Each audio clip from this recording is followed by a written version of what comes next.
और जिक्र गैस की किल्लत का। मुल्क के सबसे बड़े शहर कराची में गैस के बदतरीन बहरान पर तहरीक इंसाफ के अरकान असम्बली फट पड़े। अपनी ही पार्टी के वजीर तवानाई हम्माद अजहर की बरतरफी का मुतालबा कर दिया। लियारी से मुंतखब पीटीआई के रुकन कौमी असम्बली शकूर शाद ने गैस बहरान का जिम्मेदार अपने वजीर को करार दे दिया।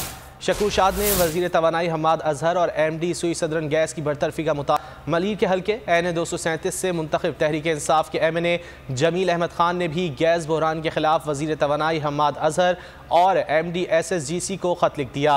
गैस फराहम न करने पर असम्बली और सुई सदरन के हेड ऑफिस के बाहर एहतजाज का इंदिया भी दे दिया। मुल्क भर में गैस बहरान के खिलाफ अवाम सरापा एहतजाज है, साथ साथ MNAs भी सरापा एहतजाज हैं और पाकिस्तान तहरीक इंसाफ के अपने MNA अब अपनी पार्टी के खिलाफ हो चुके हैं। आपको अपडेट कर रहे हैं, मुल्क के सबसे बड़े शहर कराची में गैस के बदतरीन बहरान पर तहरीक इंसाफ के अरकान असम्बली फट पड़े हैं। अपनी ही पार्टी के वजीर तवानाई हम्माद अजहर की बरतरफी का मुतालबा किया जा रहा है। आपको अपडेट करें, लियारी से मुंतखब PTI के रुकन कौमी असम्बली शकूर शाद ने गैस बहरान का जिम्मेदार अपने वजीर को करार दे दिया है। और इसी बारे में हम बात कर लेते हैं। वाइस चेयरमैन FPCI शेख इम्तियाज़ हुसैन हमारे साथ लाइन पर मौजूद हैं। बहुत शुक्रिया सर आपके वक्त का।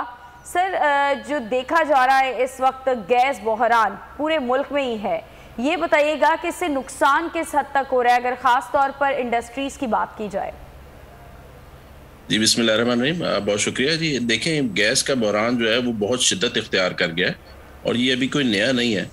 जब से गवर्नमेंट आई है, इनके सामने हैं तमाम चीज़ें और जून में ही इसकी इंडिकेशंस आना शुरू हो गई थी और इंडस्ट्री ने जो है वो इंटीमेट करना शुरू कर दिया था जब इन्होंने क्लोज डाउन किए थे और प्रेशर में कमी आई थी। अब पाकिस्तान में ऐसे है कि जो मेनली जो प्राइमरीली यूज़ हो रहा है इसका जो है वो पावर एनर्जी के लिए यूज़ हो रहा है गैस का। सेकेंडली जो यूज़ होता है वो इंडस्ट्रियल है, फिर इसके बाद फर्टिलाइजर्स के लिए भी है। तो ये एक हमारी जो है वो क्रूशल रिक्वायरमेंट बन गई हुई है गैस की। इसकी प्रोक्योरमेंट जो है वो 6 मंथ प्रीवियर की जाती है। ये गवर्नमेंट जो बात कर रही है वो बात कर रही है कि सितंबर में हमने प्रोक्योरमेंट की है और हमने जो है वो 11 पार्सल्स का ऑर्डर किया था जिसमें से हमें 10 रिसीव हुए, जो कि जो है वो अगर ये देख रहे थे कि एक्सपोर्ट्स के टारगेट हाई सेट कर रहे हैं। हमारे पास इस वक्त जो हम टारगेट सेट कर रहे हैं $31 बिलियन का टारगेट सेट कर रहे हैं। हमारे पास ऑर्डर्स भी आ रहे हैं, लेकिन उसको हम कैसे कोप अप करेंगे, उसको मीट करने के लिए हमें अपने आप को इक्विप करना पड़ेगा और ये प्री अरेंजमेंट करने पड़ते हैं। हम कैसे एक्सपोर्ट टारगेट मीट कर पाएंगे? इस वक्त इंडस्ट्री बंद हो रही है। एक मरतबा अगर आपका जो है वो प्रेशर में लो डाउन हो जाए या कट डाउन हो जाए पावर का, तो आपको इंडस्ट्री को रिवाइव करने में एक टाइम लग जाता है। और जो ऑर्डर्स हमारे पास आए हुए, एक मरतबा अगर वो बैक हो गए तो हमारी प्रेस्टीज का सवाल है कि हमारी एक्सपोर्ट की जो है वो टर्नओवर कभी भी अचीव नहीं हो सकेंगे। फ्यूचर में हम पे कोई भी बायर ट्रस्ट नहीं करेगा, हमें कोई ऑर्डर्स नहीं देगा। ये हमारे साथ इस वक्त बड़ी सीवियर सूरत हाल है। इम्तियाज साहब, जो इस वक्त सूरत हाल है मौजूदा, उसको मुतालिका वजारत की मिसमैनेजमेंट ही कहा जाएगा? जी एग्जैक्टली, मैं तो कहूँगा ये प्योरली इनकी मिसमैनेजमेंट है और इनका कंप्लीट फेलियर है। इसके बारे में कोई दो राय नहीं है। और ये तो जो है वो पहले से प्री प्लानिंग होनी चाहिए। जैसे ये टारगेट सेट कर रहे हैं एक्सपोर्ट्स के हवाले से और आगे हम फ्यूचर में भी सेट कर रहे हैं कि हमें जो है वो 50 बिलियन से ऊपर की 5 साल में एक्सपोर्ट्स ले जानी है। तो कैसे ले जानी है? आइदर हमारे पास ये सोर्सेज अवेलेबल नहीं होंगे तो हम कैसे जो है वो ये टारगेट्स मीट करेंगे। आपके पास अगर ये शॉर्टफॉल्स थे तो आपको चाहिए था कि आप किसी और तरीके से हमें ये मैनेज करने के लिए असिस्ट करते, जिसमें जो है वो अल्टरनेट एनर्जी सोर्सेज हैं हम उनकी तरफ जाते।